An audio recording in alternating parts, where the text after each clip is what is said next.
আসসালামু আলাইকুম। কেমন আছেন সবাই? আশা করি ভালো আছেন।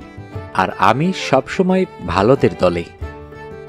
আজকে আপনাদের পড়ে শোনাব প্রিমা ফারনাজ চৌধুরীর লেখা প্রিয় বেগম। উপন্যাসটির পাবলিশার গ্রন্থরাজ্য।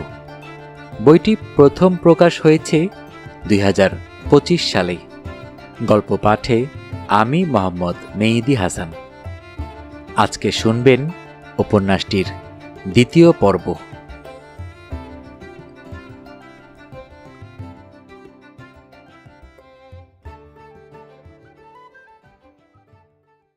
ভোর হতে না হতেই মহলের অভ্যন্তরে ঘুমন্ত মানুষগুলো জেগে উঠেছে।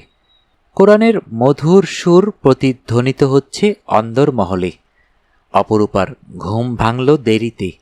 সারা শরীর ব্যথা হয়ে আছে, মাথাটা ভার হয়ে আছে। কোনো এক গোপন ব্যথায় সারা রাত বালিশ আঁকড়ে ধরে কেঁদেছে সে। ভাগ্য তাকে কোথায় এনে ছুঁড়ে ফেলেছে যেন। এই মহলের মানুষগুলোকে তার বড়ই অদ্ভুত লাগছে। কাল একজন অকারণেই তাকে আঘাত করল।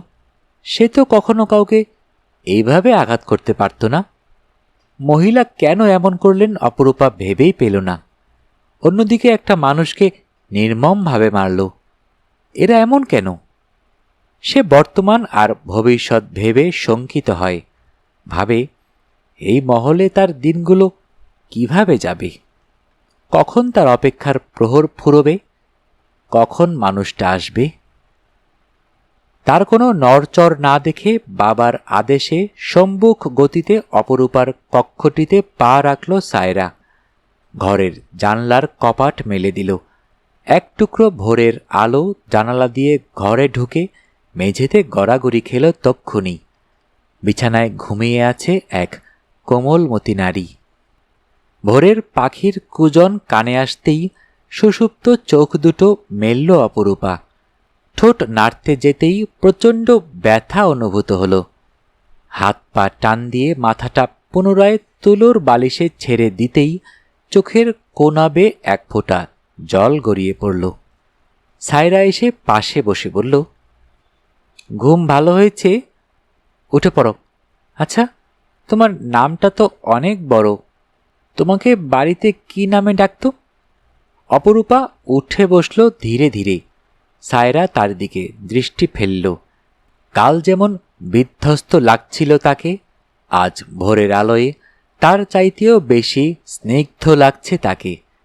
গতরাতেই সায়রা আর সোহিনী মিলে তাকে নিরলঙ্কার করে একটা সবুজ রঙের সুতির শাড়ি পরিয়ে দিয়েছে। নিভাজ ললাটের দুপাশে বিনান ছিন্ন কয়েকটা কোকড়া চুল জড়ো হয়ে আছে ঠিক তার মতো করে। অতিশয় নিষ্পাপ চেহারায় সে সায়রার দিকে তাকিয়ে থাকল। আঁচল টেনে গায়ে আঁচল জড়িয়ে উত্তর দিল, অপা ডাকত। সায়রা তার জবাব পেয়ে পাশ ঘেঁষে বসল। বলল, তাহলে আজ থেকে আমরা তোমাকে অপা বলে ডাকব। তুমি আমাদের নাম ধরে ডাকতে পারো। অপরূপা পূর্ণ মেদুর দৃষ্টিতে তাকিয়ে পরক্ষণেই চোখ নামিয়ে ফেলল। সেই মুহূর্তেই সোহিনী কক্ষে প্রবেশ করল। এই অপরূপা, রসাই ঘরে চলো, মা বেগম তোমাকে ডাকছে। ভয় পেও না। হ্যাঁ। সায়রা ওর হাতটা আলতো করে ধরে, বলে, আম্মাজান মাঝে মাঝে অস্বাভাবিক আচরণ করেন, তুমি এটা মাথায় রেখো না। একবার ওনার মন জয় করতে পারলে উনি তোমাকে অনেক মহাব্বত করবেন। অপরূপা মৃদু মাথা ঝাঁকায়। সায়রা আর সোহিনীর সাথে রসাই ঘরে চলে যায়। পাশের কামরা হতে পুরুষালী গলার শব্দ কানে ভেসে আসে। বুক কামড়ে ধরে। মনে হয় ওখানে উনি আছেন। প্রকাণ্ড রসাই ঘরের একপাশে মাটিতে পাটের চটে বসে গপাগপ খাবার গলাধকরণ করছে বাড়ির কাজের বুয়াগুলো। রসাই ঘরেও রাজকীয়তার ছোঁয়া। সব হাঁড়িপাতিল আসবাবপত্র তার কথা জানান দিচ্ছে। মাংস আর গোলাপ জলের গন্ধে ম ম করছে পুরো রসাই ঘর।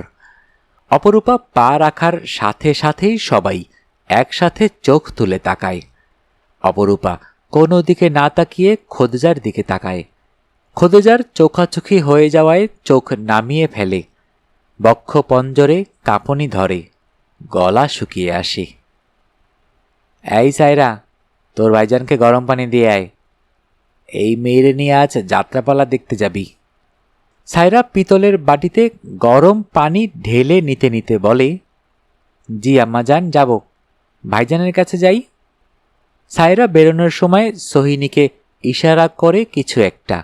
সোহিনী হাস্য মুখে বলে, মা বেগম, আমি আর অপরূপা খেতে বসি? কোলে নিয়ে বসাতে হবে তোমাদের? মোটেও না।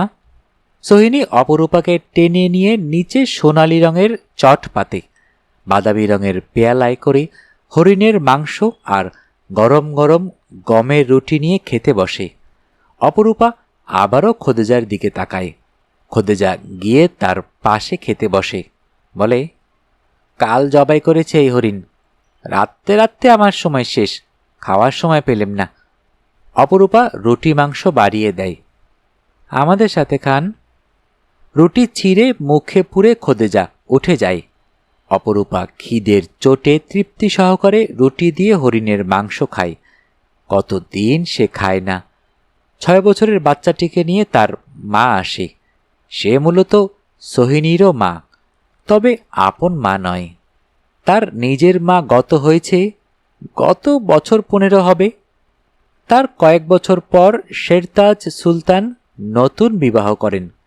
সেই ঘরের পুত্র সিভান, হাসি খুশি চঞ্চল দুরন্ত।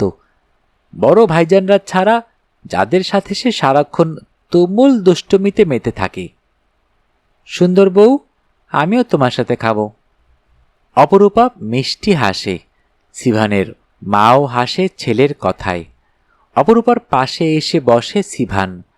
রুটি ছিঁড়ে মাংস খেতে খেতে বলে, আমি বেশি বেশি খাবো, কারণ আমার মুখে বেশি রুচি। সোহিনী তার পেটে গুঁতো মেরে বলে, এই জন্যই তো আপনার পেটটা তবলার মতো হয়ে যাচ্ছে দিন দিন। কাজের বুয়াসহ সবাই একসাথে হি হি করে হেসে ওঠে। সিভান খিক খিক করে হাসে। অপরূপা আবারও তার হাসিতে থমকে যায়। বুকের ভেতর তোলপাড় হয়। কত প্রশ্ন মনে জাগে। খোদেজা পাতিলের ধোঁয়ায় কাশতে কাশতে জানতে চান, তোমার বিয়ে কি কাজী বাড়িতে হয়েছে মেয়ে? কোন কাজী বাড়ি সেটা? অপরূপার গলায় রুটি আটকে যায়। কাশতে কাশতে চোখ লাল হয়ে আসে তার। খোদেজা মহা বিরক্ত হয়ে তাকিয়ে থাকে। মেয়েটা নিশ্চয়ই কিছু লুকোচ্ছে। শেহজাদের ঘরে ঢোকার সময় সাফায়াতের মুখোমুখি পড়ে যায় সায়রা। সুপ্রভাত সাফায়াত ভাই। সুপ্রভাত সায়রা বানু। সায়রা রেগে মেগে কড়া গলায় বলে ওঠে, বানু ডাকবেন না, আমার ভালো লাগে না। আমার বড়ই ভালো লাগে। ভাইজানের ঘুম ভেঙেছে? হ্যাঁ। সায়রা উকি দেয়। শেহজাদ চোখের ওপর হাত রেখে পা টেনে শুয়ে আছে। কালকের জখমে তার শরীর অবসন্ন। উজ্জ্বল সুকুমার চেহারা ফ্যাকাশে রং ধারণ করেছে। সায়রা সাফায়াতকে প্রশ্ন করে, আপনি নাকি আপনার দেশের বাড়িতে চলে যাচ্ছেন, তা কবে? মনে হচ্ছে তুমি বেশ খুশি হবে আমি চলে গেলে। শেহজাদ হাত সরিয়ে বোনকে দেখে, মনোযোগ দিয়ে কথোপকথন শোনে। ভাইকে চোখ মেলতে দেখে সায়রা চুপ হয়ে যায়। আম্মাজান অনুমতি দিয়েছেন, আমরা যাত্রাপালা দেখতে যাব ভাইজান। সাফায়াত শেহজাদের দিকে তাকায়। দুজনেই বাঁকা হাসে। সাফায়াত বলে, আজ মঞ্চ সাজবে না।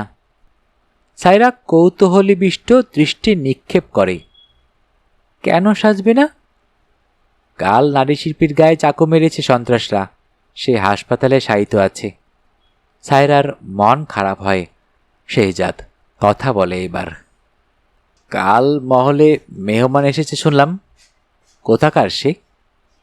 দক্ষিণাঘাট থেকে আব্বাজান নিয়ে এসেছেন, এইটুকুই জানি। আপনি ঠান্ডা পানি ছোবেন না ভাইজান। সাফায়াত ভাই, ভাইজানের সাথে খেতে চলে আসুন, আব্বাজান আর বড় চাচা আপনাদের জন্য অপেক্ষা করছেন। সাফায়াত হেসে পেটে হাত বুলিয়ে বলে, আজ কি হরিণের মাংস দিয়ে চলবে? তুমি আসার সাথে সাথে মাংসের ঘ্রাণ পেলাম। খাদ্যরসিক সাফায়াতের কথায় সায়রা আর শেহজাদ হাসে। সায়রা বেরিয়ে যাওয়ার পথে থেমে যায়, ছোট্ট করে বলে, হরিণের নয়, হরিণীর। সাফায়াত হাসে, শেহজাদকে তাড়া দিয়ে বলে, উঠে পড়ুন ভাইজান, খিদে তো আর তর মানছে না। শেহজাদ বলে, তুমি যাও, আমি আসছি। মহলের ভেতর হাঁটতে হাঁটতে নিজের কক্ষের দিকে পা বাড়ায় অপরূপা। কি সুন্দর এই মহলটি! একদিন সময় করে সায়রা আর সোহিনীর সাথে পুরো মহল ঘুরে দেখবে সে। আকস্মিক একজন পুরুষের পদধ্বনি টের পেল সে। পরিচিত আতরের গন্ধ নাসিকারন্ধ্র ভেদ করে। এক ছুটে সে আড়াল করে দাঁড়ায় মোটা গোলাকার স্তম্ভের পেছনে। কম্পিত বুকে হাত চাপা দিয়ে চোখ বুজে থাকে। শেহজাদ থামে, প্রখর দৃষ্টিতে তাকায় স্তম্ভের দিকে। সবুজ শাড়িটা দেখা যায়। কিছুক্ষণ নীরব হয়ে দাঁড়িয়ে থাকে, তারপর নিগুড় ভঙ্গিতে হেঁটে চলে যায়। অপরূপা ধীরে ধীরে উকি দিয়ে সুদীর্ঘ সুদেহী সুকুমার পুরুষটির গমন দেখে। কালকের সেই রক্তভেজা নির্মমতা আর পাশবতার মোড়ায় পুরুষটি অপরূপাকে ভাবিয়ে তোলে। কানে আসে চাবুক মারার আওয়াজ আর অত্যাচারের চিৎকার করতে থাকা লোকটার মর্মভেদী আর্তনাদ। অপরূপা দ্রুত পায়ে ছুটে যায় সেই আওয়াজ অনুসরণ করে।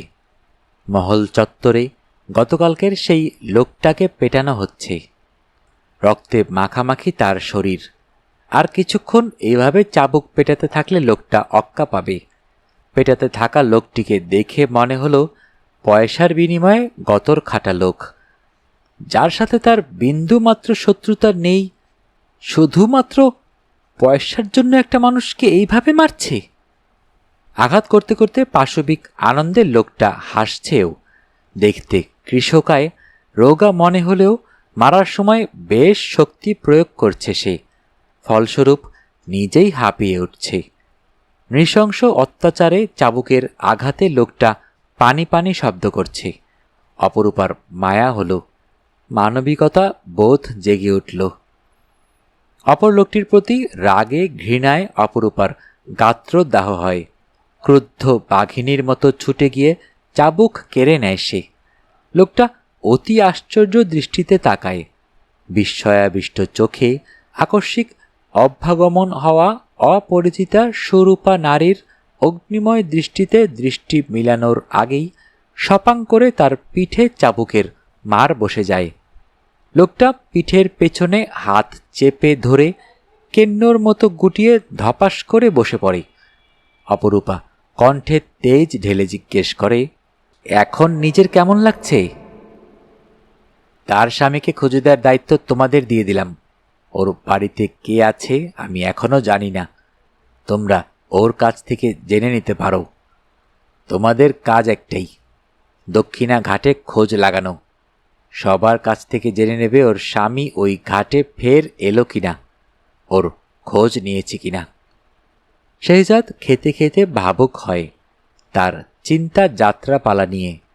মাঝে মধ্যে আব্বাজানের কথায় কর্ণপাত করে।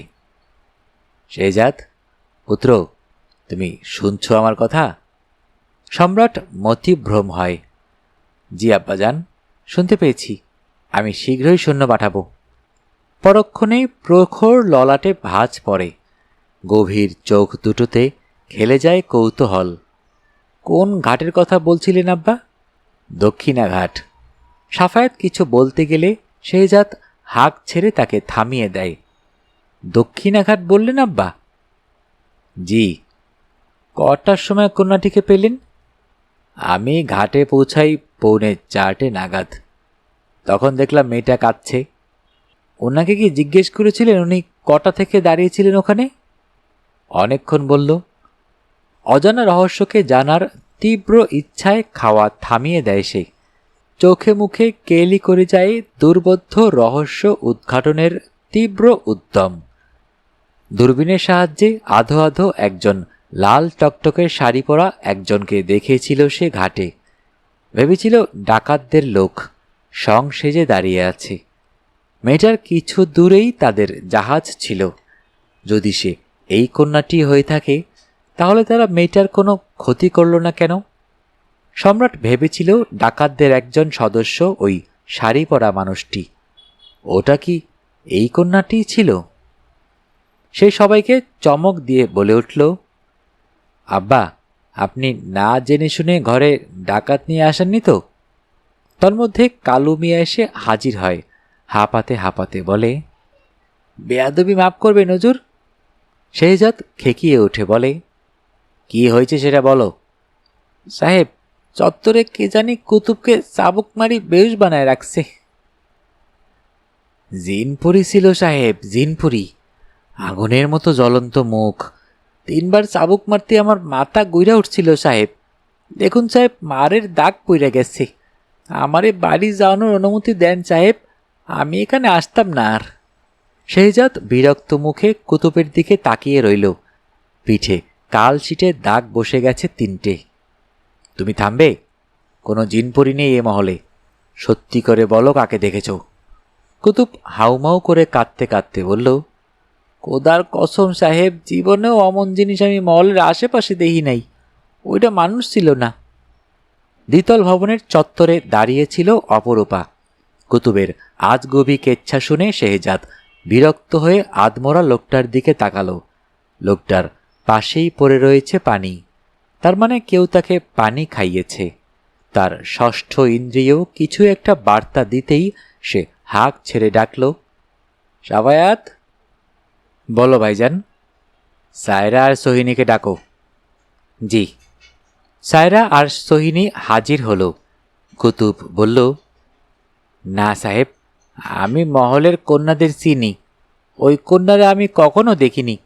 সে জিনপরি ছিল, এনারা ছিলেন না। শেহজাদ এবার কটমট গলায় বলে, এই, ওকে কেউ কমল বিলে নিয়ে গিয়ে ছুঁড়ে ফেলো, দ্রুত যাও। কুতুব ভয়ে কাতর হয়ে লুঙ্গির গোছ তুলে দিল এক দৌড়। সায়রা, সোহিনী আর সিভান হি হি করে হেসে উঠল। সিভান হাসতে হাসতে বলে, চিকনা কুতুব মনে হয় সুন্দর বউয়ের কথা বলেছে শেহজাদ ভাইজান। বলেই সে হি হি করে হাসতে লাগল। শেহজাদ কৌতূহলী চোখে তাকালো তার দিকে। সম্রাটকে তাকাতে দেখে সিভান সায়রার পেছনে গিয়ে দাঁড়ালো। ভুল হয়ে গেছে ভাইজান। সায়রা সিভানের গাল টেনে দিয়ে বলল, ছি, তুমি এইসব কি বলছো সিভান? ও এখানে কেন আসবে? শেহজাদ সন্দিহান কণ্ঠে বলল, সুন্দর বউকে। কথাকে গুরুত্ব দেওয়ায় সিভান উকিয়ে দিয়ে শেহজাদের দিকে তাকালো, বলল, দাদাজান কাল যে সুন্দর বউ নিয়ে এসেছিল সে। সায়রা ওর মুখ চেপে ধরে বলল, ওর কথা কানে নেবেন না ভাইজান। তুমি চুপ থাকো। ও মিথ্যে বলছে সেটা তুমি জানলে কি করে? ও সত্যিও তো বলতে পারে। ওই মেয়ের এত দুঃসাহস কি করে হয় আমার লোকেদের গায়ে হাত তোলার? এত স্পর্ধা তার! আব্বা, আপনি কাকে মহলে এনেছেন? শাহজাহান সাহেব ধীর পায়ে হেঁটে এসে পুত্রের কাঁধে হাত রেখে বলে, শান্ত হও, আমি অপরূপার কাছে এক্ষুনি যাচ্ছি। জানতে চাইব সে এটা করেছে কিনা। আলবাত সেই করেছে আব্বা। আপনি না জেনে শুনে একটা অপরিচিত মেয়েকে মহলে নিয়ে এলেন, এটা কি ঠিক হলো? আপনার কাছে এটা মোটেও আশা করিনি আমি। তার উপর সন্দেহ আমার দ্বিগুণ বেড়েছে। কারো কথায় কর্ণপাত না করে মহল চত্বর ছাড়ল শেহজাদ। অপরূপা দ্বিতল ভবনের চত্বরে দাঁড়িয়ে পুরোটা শুনল চুপচাপ। সে অনুতপ্ত নয় একটুও। তীব্র আগ্রহ নিয়ে সায়রা আর সোহিনী অপরূপার কাছে জানতে চায় কেন সে এমনটা করেছে। অপরূপা তাদের সবটা বলে। একটা মানুষ মুখ খুলছে না, তারপরও কেন তার উপর জুলুম করা হচ্ছে? সায়রা আর সোহিনী চুপ থাকে। পরক্ষণেই হেসে ওঠে, বলে, মারটা কিন্তু দারুণ দিয়েছ আপা, নইলে 3 চাবুকের আঘাতে বেহুশ। বলেই দুজন সশব্দে হেসে ওঠে। অপরূপা তাদের সাথে হাসে, প্রশ্ন করে, আচ্ছা, যাত্রাপালার কথা বলছিলে না তোমরা? যাব না? সায়রার চেহারা মলিন হয়। নারী শিল্পীর গায়ে নাকি চাকু মেরেছে ওই সন্ত্রাসটা, তাই মঞ্চ সাজবে না। যাকে পেটাচ্ছি উনি? জি। অপরূপা চুপ থাকল, বলল, সে যাই হোক, অমনভাবে মারার চাইতে তো একেবারে মেরে ফেলাই ভালো। আমি মানুষের কষ্ট সইতে পারি না। তুমি কোমলমতি, তাই এইসব আমরা দেখতে দেখতে অভ্যস্ত। শেহজাদ ভাইজানের কাছে ছাড় পাওয়া মুশকিল। অপরূপা লোকটার নাম শুনেই বিরক্ত হয়। উপর দিক থেকে লোকটা যতটা সুকুমার সুদর্শন, ভেতরটা ঠিক ততটাই নিকৃষ্ট। তার কাছে একজন পুরুষই শ্রেষ্ঠ, যার কঠিন রূপ কখনো সে দেখেনি। সন্ধ্যায় নামাজ কালাম আর জিকির সেরে রসাই ঘরে রাতের খাবারের আয়োজনের ধুম পড়ে। সকালের জন্য রুটি বেলছে মতিবানু। পান খাওয়ার কারণে জিহ্বা আর দাঁত সারাক্ষণ লাল হয়ে থাকে তার। রুটি বেলতে বেলতে মুগ্ধ চোখে অপরূপার দিকে কয়েকবার তাকায় সে, আর তার বোকামির কথা মনে করে দাঁত খেলিয়ে হাসতে ইচ্ছে হয়। সে তো রাজার ঘরের রানী হওয়ার মতো মেয়ে, সে কিনা ঘর ছেড়েছে এমন একজনের হাত ধরে যার দুকুলে কেউই নেই। অপরূপা পিঁড়িতে বসে তরকারি কেটে দেয়। সিভানের আম্মা হামিদা বেগম তার তরকারি কাটা দেখে, টুকটাক প্রশ্ন করে, যেমন বাড়িতে কে ছিল, আগে রান্নাবান্না করত কিনা, পড়াশোনা কতটুকু করেছে, কোরআন পড়তে পারে কিনা, নামাজ কালাম পারে কিনা। অপরূপা তার জবাব দেয়।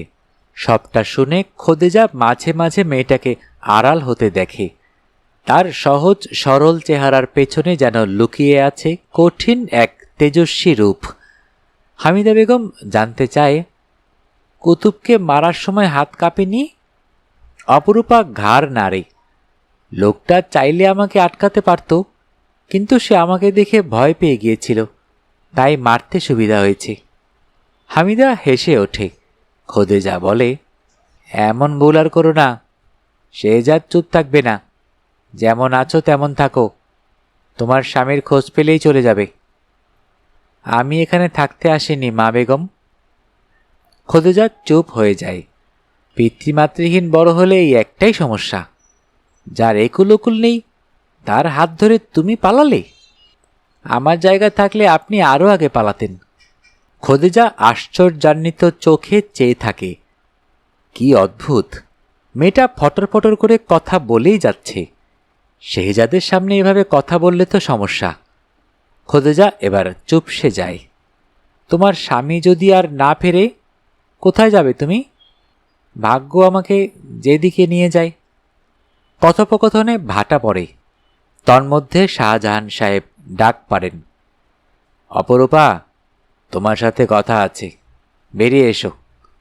হাত ধুয়ে ত্রস্ত পায়ে বেরিয়ে যায় অপরূপা। শাহজাহান সাহেব হাঁটতে হাঁটতে সামনের দিকে এগোয়। অপরূপা ওনার পেছন পেছন হাঁটে। নিচু স্বরে জানতে চায়, ওনার কি কোনো খবর পেয়েছেন? আমার পুত্র লোক পাঠিয়েছে। ওখানকার বাসিন্দা মাঝি জেলেদের বক্তব্য, তোমার স্বামী তাদের কাছে তোমার খোঁজ করতে যায়নি। অপরূপা ব্যথিত হয়। শাহজাহান সাহেব প্রশ্ন করে, তোমার স্বামী কটায় তোমাকে ঘাটে রেখে গেছে? জোহরের আজান পড়েছে সবে, ঠিক সেই সময়। শাহজাহান সাহেব ঘাড় ঘুরিয়ে তাকায়। চোখ দুটো চকচক করে ওঠে অভিশঙ্কায়। তোমার থেকে কিছুটা দূরে একটা জাহাজ ছিল? অপরূপা ভাবে, তারপর বলে, হ্যাঁ ছিল। ওরা ট্রলার থেকে বড় বড় বাক্স তুলছিল ঘাটে। ঠিক তারপরে কিছু সৈন্য আসে, কিন্তু সৈন্য ঘাটে পৌঁছার আগেই তারা চলে যায়। সৈন্যরা তোমায় কিছু বলেনি? না, সৈন্যদের পিছু পিছু একজন বুড়ি আর তার দুটো নাতনি আসে। আমি তাদের সাথে ঘাটে বসে থাকি। এত প্রশ্ন কেন জিজ্ঞেস করছেন? শাহজাহান সাহেব অপরূপাকে চমকে দিয়ে বলেন, জাহাজটা ডাকাতদের ছিল। ওরা তোমাকে একা পেয়েও কোনো ক্ষতি করল না কেন? তুমি কি জানতে না ওরা ডাকাত? অপরূপা হা করে চেয়ে থাকে। ডাকাত? হ্যাঁ ডাকাত, ওরা ডাকাত ছিল। তাই তো পুলিশ এসেছে। অপরূপা কপালে হাত দেয়। তুমি সত্যি জানতে না ওরা ডাকাত ছিল?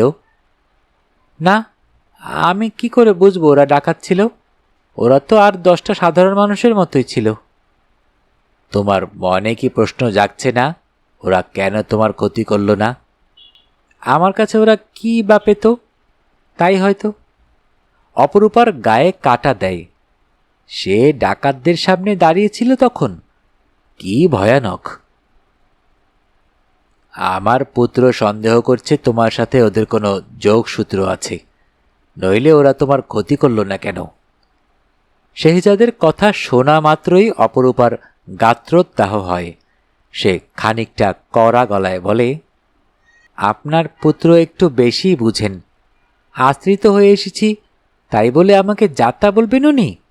আমি ডাকাত? তুমি অযথা তাকে ভুল বুঝছ মেয়ে। ওর কথায় যুক্তি আছে। ও যুক্তি ছাড়া কথা বলে না। তুমি বিষয়টা একটু ভেবে দেখো। ও কিন্তু ভুল কথা বলেনি। সৈন্যরা খোঁজ লাগিয়েছে ইতিমধ্যে। তারা জানতে চায় কোন কাজী বাড়িতে তোমাদের নিকাহ হয়েছে। কাবিননামাটা তোমার কাছে না থাকলেও ওনার কাছে পাওয়া যাবে। অপরূপা শুকনো ঢোক গিলে সত্য লুকোতে আমতা আমতা করে বলে, আমি কিচ্ছু জানি না, কিচ্ছুর নাম জানি না, কিচ্ছু না। শাহজাহান সাহেব বলে ওঠেন, তুমি না বললে তুমি পড়াশোনা করেছ? এত শিক্ষিত হয়ে তুমি নাম জানো না? তুমি কিন্তু শিক্ষিত বুদ্ধিমতী অপরূপা। কিছু জানো না, এটা সম্রাটের পক্ষে বিশ্বাস করা কষ্টকর হবে। শাহজাহান সাহেব বলেন, তুমি বলতে না চাইলে বলো না। সম্রাট ইতিমধ্যে তোমার গ্রাম ইন্দিরাপুর, তারপর পলাশপুর, সিন্ধুপুরের সব কাজীবাড়িতে খোঁজ নিচ্ছে। সত্যিটা বেরিয়েই আসবে। অপরূপার চোখ ভর্তি জল দেখা যায়। উনি আমাকে অবিশ্বাস করছেন? শাহজাহান সাহেব হাসেন। অপরূপার মাথায় হাত রেখে হেসে বলেন, কাবিননামায় তোমার বরের সব তথ্য থাকবে। তাকে খুঁজতেও সুবিধা হবে। তোমার ব্যাপারে সব জানার পর বুঝলাম তাকে খুঁজে পাওয়াটা খুব জরুরি। অপরূপা কিছুক্ষণ চোখ বুজে ঠাই দাঁড়িয়ে থেকে চোখের জল ছেড়ে দেয়। বুকে চিবুক ঠেকিয়ে বলে, আমাদের নিকাহ রাতে হতো সাহেব। তার মুখ নিঃসৃত বাক্যটুকু শাহজাহান সাহেবের কর্ণগোচর হওয়ার পূর্বেই তিনি প্রস্থান নিয়েছেন। রাত্রি নিঝুম। নিস্তব্ধতায় মহলের পাশের ঘন জঙ্গলাকীর্ণ পর্বত হতে বন্য শিয়াল কুকুরের বেওয়ারিশ ডাক ভেসে আসে। অপরূপার চোখে খুব তাড়াতাড়ি নিদ্রা নামে না। নিদ্রা নামে ভোর রাতে। আজও তাই। মরার মতো ঘুমে বিভোর হয়ে আছে সে। পুরো সুলতান মহল তখন অন্ধকার আর ঘুমগ্রস্তের মতো শুনশান, নীরব, নিস্তব্ধতায় আচ্ছন্ন। আকাশে চাঁদ নেই, আকাশটাও মেঘলা। যে কেউ সহজেই ভয়ঙ্কর নগরী হিসেবে আখ্যায়িত করবে এমন ভয়ঙ্কর হয়ে আছে সুলতান মহল। রূপনগরের প্রধান সড়ক ধরে দলে দলে ডাকাত সৈন্য এসে ঘেরাও করল সুলতান মহল। তাদের হাতে জ্বলন্ত আগুনের মশাল। সদ্য শায়িত কবরস্থান হতে চুরি করা কাফনের কাপড় নিয়ে প্রাচীর টপকালো খুব সুনিপুণ ভঙ্গিতে। কাফনের কাপড় বাড়িতে রাখলেই মানুষ মরার মতো ঘুমায়, এটা তাদের বিশ্বাস। প্রাচীর টপকে মহলের পেছনের বড় পাকুর গাছটির মাধ্যমে লতাপাতার সাহায্যে ছাদ টপকে আরও একটি গোপন পন্থা অবলম্বন করে দলে দলে ডাকাত দল ঢুকে পড়ল মহলে। মহলের অভ্যন্তরে সবাই ঠিক মরার মতো ঘুমিয়ে আছে। দলে দলে ভাগ হয়ে এক একটি কামরায় ঢুকে পড়ে তারা। যা পায় তাই হাতিয়ে নেয়। সারা বাড়ির বৈদ্যুতিক তার কেটে ছিন্ন ভিন্ন করে দেয় তারা। একটা দল গিয়ে থামে অপরূপার কক্ষটির সামনে। কমলা রঙের স্বল্প আলোর বৈদ্যুতিক বাল্ব লাগানো ছিল তার ঘরটিতে। যে বাল্ব বন্ধ করে মাথার ওপর হারিকেনের শিখা ছোট করে জ্বালিয়ে রেখে ঘুমায় সে। তার পুরনো অভ্যাস। আজও তার ব্যতিক্রম ঘটেনি।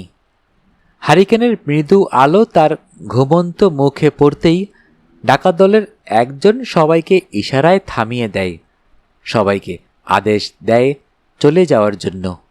সবাই তার আদেশ মেনে চলে যায়। মুখোশে আবৃত ডাকাত সৈন্য পা ফেলে এগিয়ে আসে অপরূপার কাছে। ঘুমন্ত মুখটার উপর ঝুঁকে পড়ে কিছুক্ষণ চেয়ে থাকে চুপচাপ। ভারী নিঃশ্বাসের আঁচড় পড়ে অপরূপার মুখে। তার নড়চড় টের পেয়ে দ্রুত সরে পড়ে ডাকাত সৈন্যটি। হাতরে পুটলি থেকে তার সমস্ত গহনা আর লাল শাড়িটা নিজের পুটলিতে ঢুকিয়ে অপরূপার ঘুমন্ত মুখটির দিকে পুনরায় তাকায়। তারপর পায়ের বীভৎস আওয়াজ তুলে বেরিয়ে ঢুকে পড়ে অন্য কক্ষে। তীব্র অস্বস্তি, উদ্বেগ, অশান্ত মনে ঘুম থেকে লাফিয়ে উঠল অপরূপা। হারিকেনের শিখা বাড়িয়ে নিল। কক্ষের দরজা খোলা দেখতেই বক্ষপঞ্জর কেঁপে ওঠে তার। দরজা বন্ধ করেনি সে, তার মানে এই নয় দরজা খোলা রেখে ঘুমিয়েছে। কে এসেছিল তার ঘরে? এর জন্যই তার এরকম অস্বস্তি লাগছে। কে হতে পারে? ভয় তার বুক ধুকফুক ধুকফুক করতে থাকে। পা জোড়া অসাড় হয়ে আসে, চোখে ঝাপসা দেখে। ঘর থেকে বেরিয়ে কে কে বলে ডেকে কিছু দূর চলে যেতেই একজন ডাকাত সৈন্য পেছন থেকে এসে চেপে ধরে তার মুখ। অপরূপা নখ দিয়ে খামচে ধরে গোঙাতে থাকে। ডাকাত সৈন্যের নোংরা হাতের স্পর্শ থেকে রক্ষা পেতে কেঁদে ওঠে, চেঁচানোর চেষ্টা করে। একসময় সফল হয়। ততক্ষণে তার কবরীবন্ধ কেশপাশ ঝুপ করে ছড়িয়ে পড়ে মধ্য দেশে। শাড়ির আঁচল খসে পড়ায় গলার পাশে 5 আঙ্গুলের নখের ছাপ বসে যায়। তারপরও সে ছুটে নিরুদ্দেশে অন্ধকারে। হারিকেনটি ছিটকে পড়ে ঝনঝন শব্দ করে ভেঙে যায়। সাথে সাথেই শেহজাদের ঘুম ভেঙে যায়। ধরফরিয়ে লাফিয়ে উঠে বসে সে। উঠে দেয়ালে সুইচ টিপতেই বাল্ব জ্বলে না। সে তার মাথার উপরে টর্চ খুঁজতে থাকে, সেটিও পায় না। অথচ সেটি সে ঘুমানোর আগেই মাথার উপর রেখেছে। ধপধপ পায়ের আওয়াজ কানে ভাসে, শক্ত হয়ে জমে যায় সে। দেশলাই কাঠি জ্বালিয়ে হারিকেন খুঁজে নেয়। হারিকেনে আলো জ্বালিয়ে গমগম স্বরে কে বলে উচ্চস্বরে ডাক দিতেই সেই পায়ের শব্দগুলোতে এবার দৌড়ানির আভাস টের পায় সম্রাট। ষষ্ঠ ইন্দ্রিয়ের বার্তা অনুসরণ করে সে হারিকেনের আলোয় একদম কমিয়ে নীরবে পা ফেলে বেরিয়ে পড়ল কক্ষে থাকা প্রকাণ্ড তলোয়ারটি নিয়ে। সে ঘর থেকে বেরোনোর সাথে সাথেই পায়ের শব্দগুলো ছাদের দিকে উঠতে থাকে। বাইরে বিকট শব্দে গোলাগুলির শব্দ হয়। আগুনের ঝলকানি মহলের ফাঁক ফোকর দিয়ে ভেতরে প্রবেশ করে। সকলের কথা ভেবে আতঙ্কিত হয় শেহজাদ। ঘাম দিতে থাকে কপালে। ডাকাতদের দল কি প্রবেশ করেছে অন্দরমহলে? এ অবিশ্বাস্য। তৎক্ষণাৎ তীব্র বেগে ছুটে আসা একটি শরীর এসে পিঠে বাড়ি খায়। ক্রুদ্ধ হয়ে পেছনে ফিরে তলোয়ার দিয়ে আক্রমণ করতেই অদ্ভুত শব্দ করে তার গায়ের উপর ঢলে পড়ে এক কোমলমতি নারী শরীর। মজবুত হাতের বেষ্টনী দ্বারা আবৃত করে হারিকেন উপরে তুলে মুখখানা দেখার চেষ্টা করে সে। প্রবল আঘাত, ভয়, আতঙ্কে ছোট হয়ে আসা কন্যাটির 2 চোখ ব্যথার জল টলমল করতে করতে বেরিয়ে আসে। শেহজাদ দেখল মেঘের কোলে একটি চাঁদ, যে নিজেকে কলঙ্কমুক্ত করার জন্য পুরোপুরি নিস্তেজ হওয়ার পূর্বে অস্ফুট স্বরে উচ্চারণ করে, আমি ডাকাত নই। শেহজাদ হিতাহিত জ্ঞান শূন্য হয়ে উচ্চারণ করে, রূপা।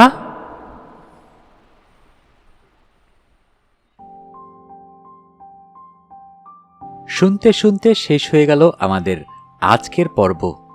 শুনছিলেন প্রিমা ফারনাজ চৌধুরীর লেখা প্রিয় বেগম। যারা এখনও চ্যানেলটি সাবস্ক্রাইব করেননি, অনুরোধ থাকবে চ্যানেলটি সাবস্ক্রাইব করে বেল আইকনটি অন করে দিবেন। পরবর্তী পর্ব শুনতে অবশ্যই চ্যানেলটি সাবস্ক্রাইব করে রাখতে ভুলবেন না যেন। আর যারা অলরেডি সাবস্ক্রাইব করেই ফেলেছেন তাদেরকে অসংখ্য ধন্যবাদ। সবাই ভালো থাকবেন, সুস্থ থাকবেন এবং বেশি বেশি করে বই পড়বেন, কারণ বইয়ের চেয়ে ভালো বন্ধু আর হয় না।